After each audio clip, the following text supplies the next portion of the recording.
Hello అండి, నేను మీ ధన. Welcome back to ధనాస్ life style. నేను చూపిస్తున్న ఈ తొనలు వచ్చేసి బొప్పర పనసకాయ తొనలండి. ఈ బొప్పర పనసకాయ మా ఆంటీ వాళ్ళ పెరటిలో కాసిన కాయ చాలా పెద్దగా ఉందంటండి. కాయ దాన్ని తీసుకురావడానికి ఇబ్బంది అవుతుందని చెప్పేసి చక్కగా ఇలా తొనలను వలుసుకొని తీసుకొచ్చారు. ఇంకా ఇలా తీసుకొచ్చిన వీటిని ఆంటీ నాకు ఇచ్చి దీంతో జ్యూస్ని చేస్తాదనా, చాలా బాగుంటుంది, నువ్వు కూడా ట్రై చేయి అని చెప్పారు. ఇంకా ఆంటీ చెప్పడం ఆలస్యం అండి.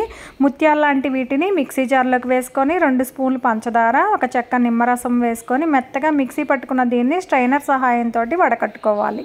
ఇలా రెడీ చేసుకుని ఈ జ్యూస్లో ఇంకొన్ని చల్లటి నీళ్లను పోసుకొని బ్లాక్ సాల్ట్ని వేసుకొని పుదీనాను వేసుకొని తాగినా చాలా బాగుంటుందండి. లేకపోతే ఒక గ్లాసుని తీసుకొని 2 ఐస్ క్యూబ్స్ని వేసుకొని కొన్ని బొప్పర పనస జ్యూస్ని పోసుకొని ఆ పైన స్ప్రైట్ని కలుపుకొని తాగినా కూడా చాలా బాగుంటుందండి. మీరు కూడా తప్పకుండా ట్రై చేయండి. బొప్పర పనసకాయని తినాలంటే మనకి కొద్దిగా చిరుచేదుగా అనిపిస్తుంది. నేను చూపిస్తున్నట్లు ఈ విధంగా తయారు చేసుకున్నారంటే పిల్లలు కూడా చాలా ఇష్టంగా తాగుతారు. ట్రై చేయండి, లైక్ కొట్టండి.